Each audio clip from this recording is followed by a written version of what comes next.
What's up, guys? This is Origballer86. I'm going to give you the full content update of this new February update. So the new update hit PlayStation, Xbox, and PC last week on Tuesday. And so the update includes the new map, the Twilight on Hoth, which supports Walker Assault, Supremacy, Turning Point, Blast, Fighter Squadron, Drop Zone, and Heroes vs. Villains.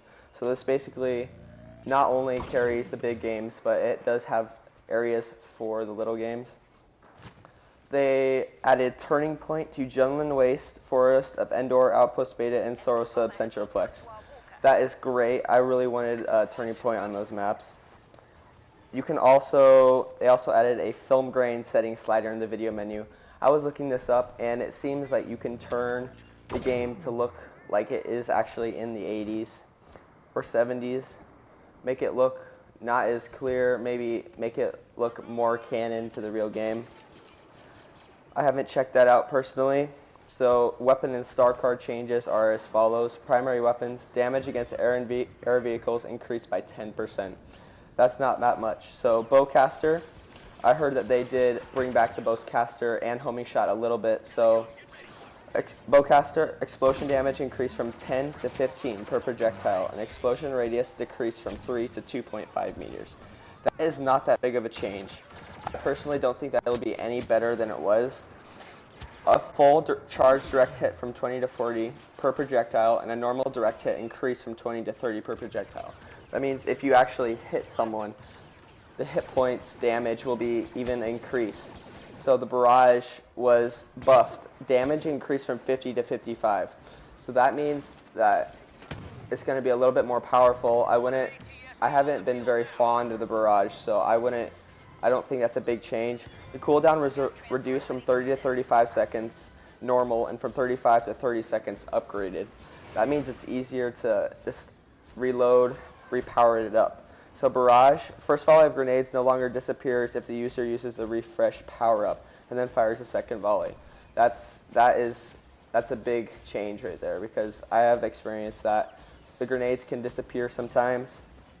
Homing shot, lock time decreased from 1.5 to 1.2 seconds. I still think that's too long. I was using the homing shot lately, and it's too much, okay? Players in the ATGAR turret now receive on-screen notification when locked on. I hate that when you're in the turret, you're just sitting there and you don't know if you're getting locked on. And then when you get hit, you just get blown up and you don't know what's going on. So the iron torpedo and speed was increased from 350 to 380 meters per second, and turning angle increased from 120 to 125 in order to more easily hit air vehicles. This helps a lot because those players that really don't have anything can use that ion torpedo and have it more effective. Those new players. So the pulse rifle, I am really glad they didn't change how it works, but did reduce the speed. So movement speed while aiming was decreased by 30%. I really don't think the speed that you walk is going to affect very much, but I'm glad they didn't change how effective it is. So then they really did some changes to the cycler rifle. Movement speed while aiming increased by 40%. That's a lot. Using the cycler rifle is really hard to move. You get killed while trying to get people.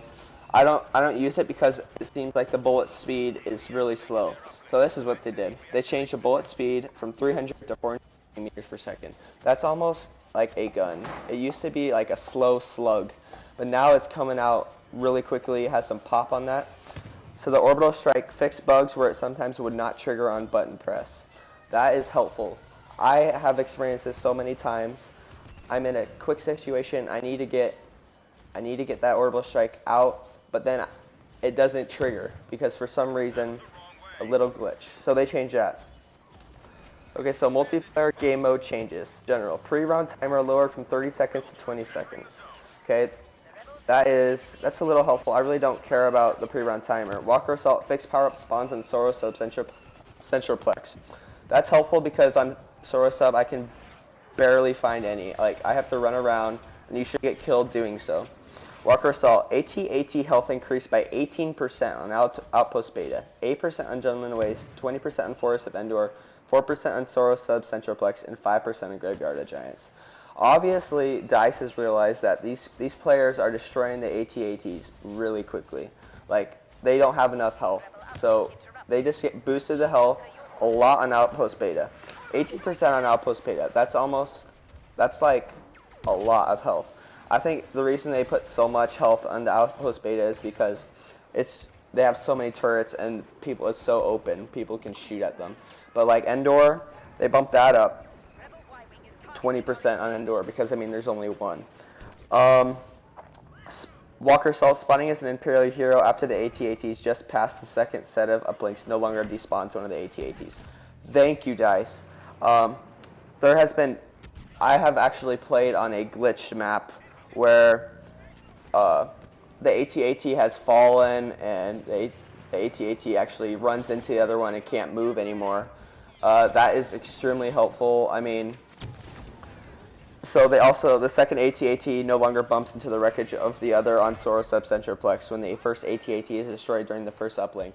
That is great because if that AT-AT runs into the other one that's on the ground, it's just going to stay there and the game's going to continue and continue until the servers crash. I personally have played on one of those. Droid Run Corrector objective notification is now displayed to all players if someone is killed while trying to claim the droid. Okay. Droid Run improves spawn zones on Dune Sea Exchange. Okay. Supremacy fixed power-up spawns on Jundland Waste, Forest of Endor, and Soro Sub Centroplex. Thank you. Power-up spawns are horrible on all those maps. Like, I can barely find any, and they need to be changed. Supremacy improves spawn zones on Jundland Waste, Outpost Beta, and Forest of Endor. Thank you. Every time I play Supremacy on Endor or Outpost Beta, I always spawn on the other side of the map, all the way from the action, and it's annoying. I have to run all the way over there. Hero Hunt, improved spawn zones on ice caves. That's a +2. Fighter Squadrons players are now protected while spawning in Graveyard of Giants. Thank you. Okay. I also wanted to show Leia has a new Endor costume. That's nice. Luke Skywalker saber rush damage against other heroes is increased from 2% to 6 to 8%. That's a big one. Luke Skywalker, lightsaber's swing hit radius is reduced from 0.3 to 0.25 meters. That means that his reach is not as far as usual. So Han Solo, zooming in no longer sometimes displays a gun scope. I never really noticed that. If you have, that might be because I just really don't know. I've never really seen that. So if someone else is having a problem with that, I guess that fixed that. Emperor Palpatine's Shock Troopers modified primary weapon damage to match Leia's Honor Guard's primary weapon damage over time. Okay. They also increased the A-Wing hitbox. Now the A-Wing can actually get destroyed now. There have been times where I've been playing Supremacy or Walker Assault on Jundland Waste and the A-Wings just rule the sky. No one can get up there because the A-Wings are just too overpowered. The A-Wing now properly takes damage when colliding with an AT-ST while having the shield active. That is big because the A-Wings could just run into the AT-STs with the shield on, and the A-Wing wouldn't have any effect. So that's pretty sweet. And they fixed a couple bugs with the T-47 and the AT-AT. Basically, that is the big thing of the game, the big update. The new update will be coming in March, which includes a teaser. They included a teaser in this update, hinting to a map on Endor called Survivors of Endor. It looks like a burnt-down forest. It looks really cool.